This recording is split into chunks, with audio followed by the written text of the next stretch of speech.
What if there was a way to go back in time and get a fresh start in life? What year would you go back to?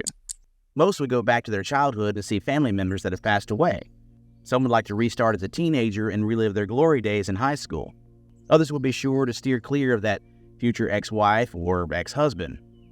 No matter what the motivation, most people would like to at least see what happened in the past. Sounds intriguing, doesn't it? Well, today we're going to meet the people that have actually done just that. Today we'll hear the possibly credible stories of those who claimed to be time travelers. Welcome to the Lore Chronicles. I recently did an episode on different time travel paradoxes and how things could go wrong. Today I want to share some stories with you about 3 different individuals who claim to have actually traveled through time. Let's hear their stories together.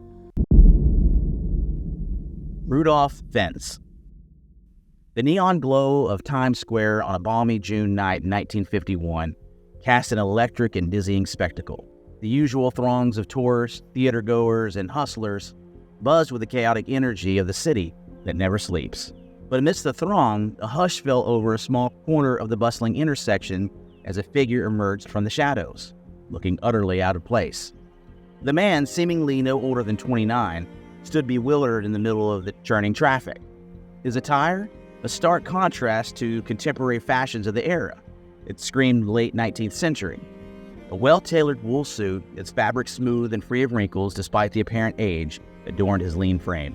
A crisp white shirt with a high collar peeked out from under a waistcoat, and a bowler hat sat precariously on his head, as if a gust of wind might snatch it away.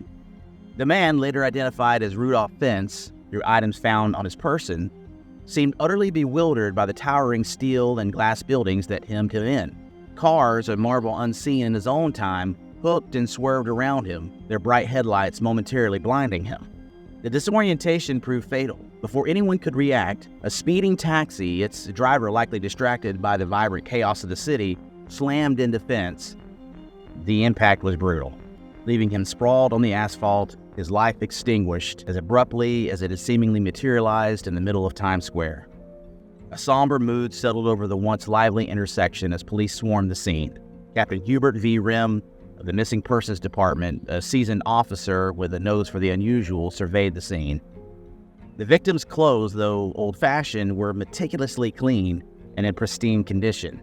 A closer examination revealed a curious collection of items in his pockets, each a silent testament to a life lived in a very different era.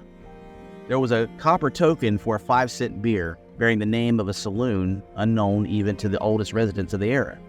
Perhaps a relic of a bygone bar long shuttered, the token hinted at a past filled with simpler pleasures. Another item was a bill from a livery stable on Lexington Avenue, dated and detailing the cost of caring for a horse and washing a carriage. Yet no such stable existed in any address book, another piece of the puzzle pointing towards a forgotten time. The most perplexing items were a wad of old banknotes, some $70 in all, with an antiquated design unlike the currency circulating in 1951. Business cards with the name Rudolph Fentz and a Fifth Avenue address further deepened the mystery. However, a visit to the address revealed a thriving business with no knowledge of a Rudolph Fentz. The investigation took a surprising turn with the discovery of a letter addressed to Rudolph Fentz on Fifth Avenue, postmarked Philadelphia in June 1876, a full 75 years prior. The letter, its contents undisclosed, felt like a tangible link to a past life, a time capsule found in the pocket of a man seemingly out of time. Captain Rim, determined to unravel the enigma of Rudolph Fentz, delved deeper. Days of tireless investigation yielded little. Fentz's fingerprints weren't recorded anywhere, and no one had reported him missing in 1951. However, a glimmer of hope emerged with the discovery of a Rudolph Fentz Jr. in a 1939 phone book. Rim raced against time, the phone book a fragile thread in the tapestry of the case. Reaching the apartment building listed, he found residents who remembered a Rudolph Fentz Jr., a man in his 60s who worked nearby. They recounted details that perfectly matched the description of the younger Fentz mentioned in the letter, a confirmation of a lineage, a bridge across the vast chasm of time. The investigation then took an even stranger turn. Fentz Jr. had apparently retired in 1941 and moved to an unknown location, leaving no forwarding address. Determined to chase down every lead, Captain Rim contacted the bank associated with the old bills, found on the deceased Fentz. There he learned that a Rudolph Fentz Sr. had indeed died 5 years prior, but his widow, now residing in Florida, remained alive. Reaching the widow, Rem received the most astonishing revelation of all. The woman confirmed that her husband's father, also named Rudolph Fentz, had vanished without a trace in 1876, at the exact age of 29.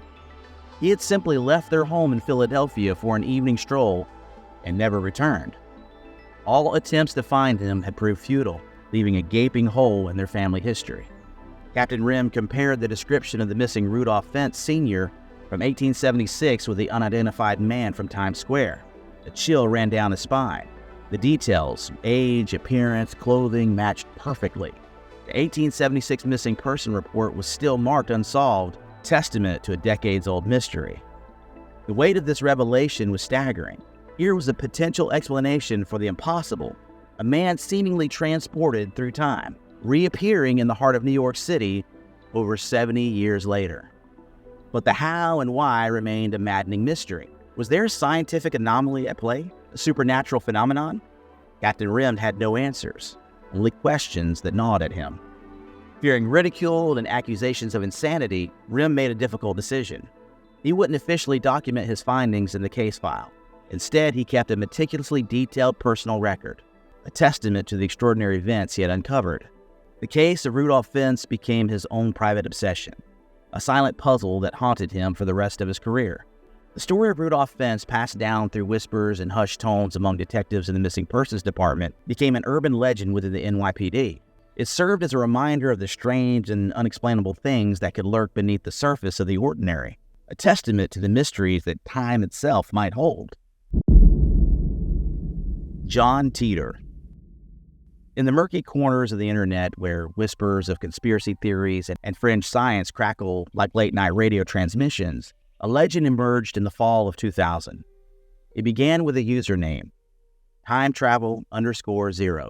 Posting on the Time Travel Institute forums, time_0 wasn't peddling your average alien abduction story. They dropped a bombshell, a detailed 6-part explanation of the components needed to build a time machine.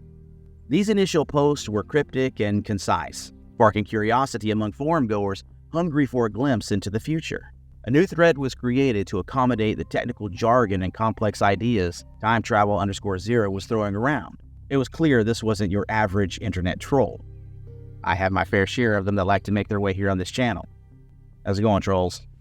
Fast forward to January 2001, and time_0 migrated to the Art Bell post-to-post BBS forums, a platform requiring a real name or alias. It was then that the name John Titor entered the lexicon.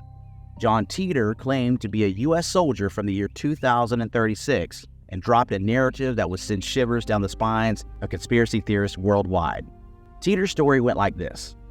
A soldier on a mission sent back in time to retrieve a specific computer, IBM 5100, crucial for debugging ancient programs in this war-torn future, a possible reference to the Y2K bug, a major concern at the time. And I remember Y2K very well. It was the time where we thought the Y2K bug was going to kill us all. I remember staying up with my family, and we all were prepared for whatever was going to come next. And I remember at midnight, nothing happened. So my brother and I, we got in his truck, and we headed into town. There was a traffic light that went dead. So that was about it. We thought that was going to be the end of all things. And as soon as we saw that traffic light that was out, we're like, this is it. This is the moment. And let's get ready for apocalypse. No apocalypse. We went to the store, bought a Mountain Dew, and went back home, and then later went to bed. That was our awesome experience.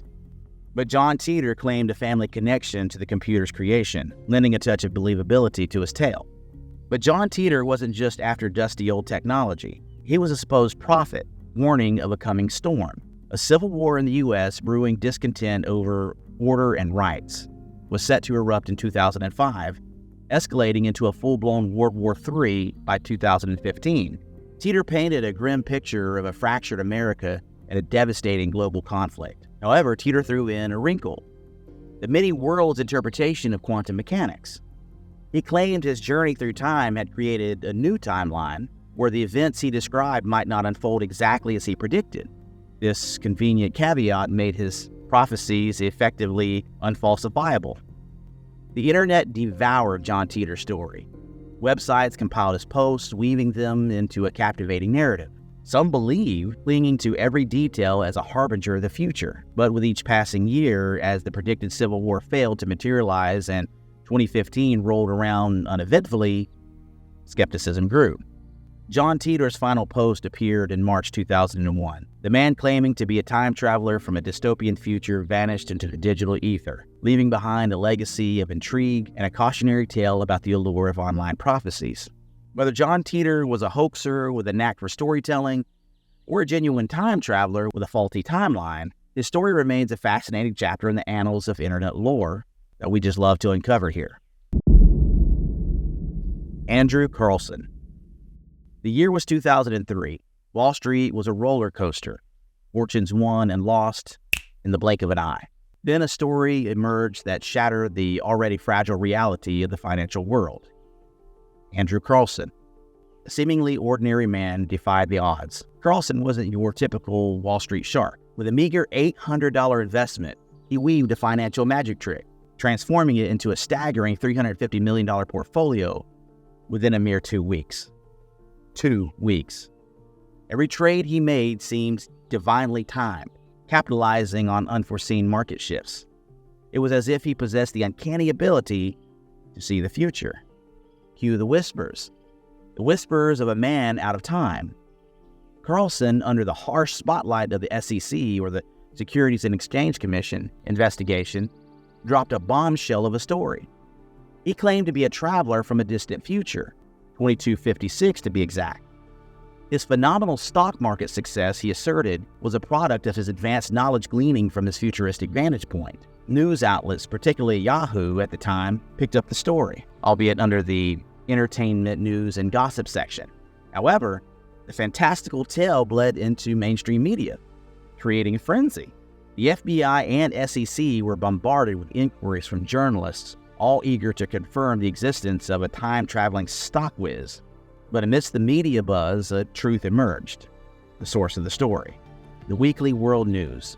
This notorious tabloid, known for its outlandish tales, had concocted the entire Andrew Carlssin saga.